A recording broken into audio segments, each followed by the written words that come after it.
I've heard a bunch of different theories about the thing on the hand. And the one that strikes me as and I'm no doctor, I'm not sure if folks are aware of this.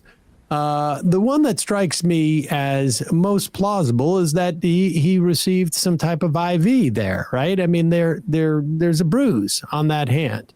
And apparently it comes every month. And apparently there is an Alzheimer's drug that you can take. It's expensive, where you get it infused once a month. And there's two places you can do it. One is like, here in between your elbow, and then the other is on the hand. And I was talking to a doctor this week. I was at a funeral, and they said, a lot of times actually that's really difficult to get it here, particularly with older patients. And I thought that was interesting. I'm not sure why I bring this up, but here is Donald Trump talking about lowering drug prices. Agree. You understand. Yeah. And we're going to be reducing drug costs over the next year and a half by not 50 or 60%, by 1,000%.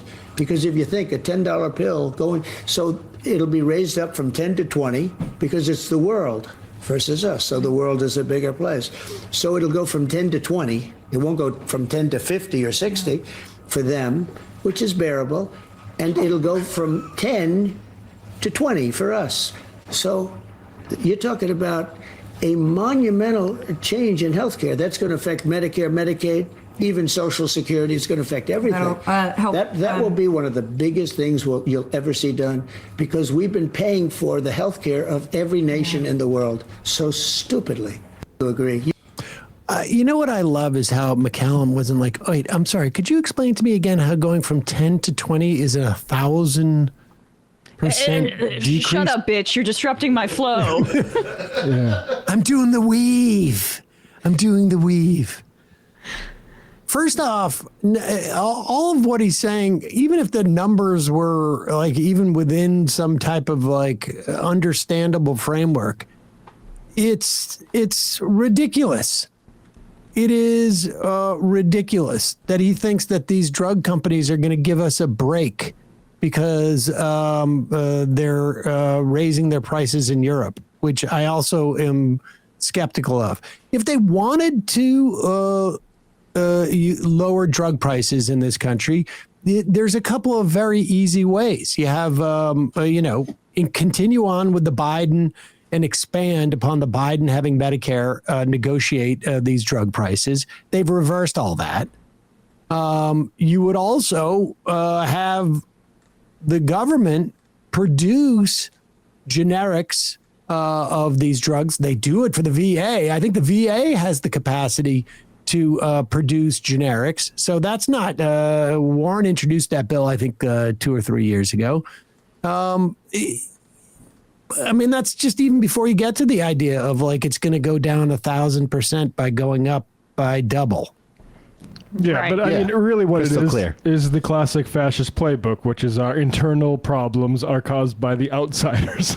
Right. It's just every single thing is just that. The only thing about this playbook that they're diverging from is actually providing benefits for working people. Like, that... There's also the fascist playbook of, if the economy is in bad straits, provide jobs that are essentially glorified Gestapo, where they forgive your student loan debt and give you a $50,000 bonus as advertised. It's just uncommon for a fascist, an aspiring authoritarian fascist movement to do things like dramatically cut healthcare or increase the cost of healthcare for a huge percentage of the country, which is about to happen.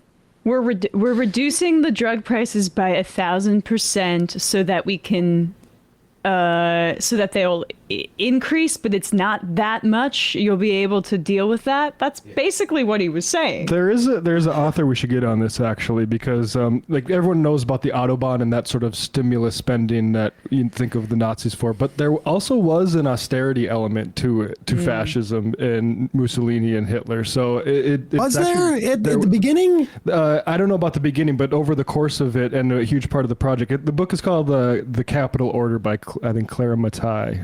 But yeah, maybe We've had her on. Yeah, it's interesting.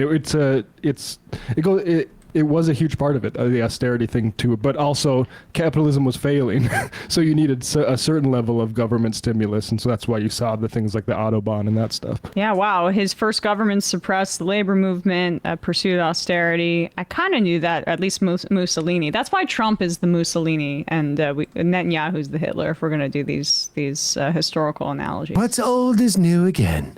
Hey, folks, don't forget to hit the subscribe button and check out our daily show. We do it every day at 12 p.m. Eastern for about 2.5 hours. We even take phone calls. You should check that out.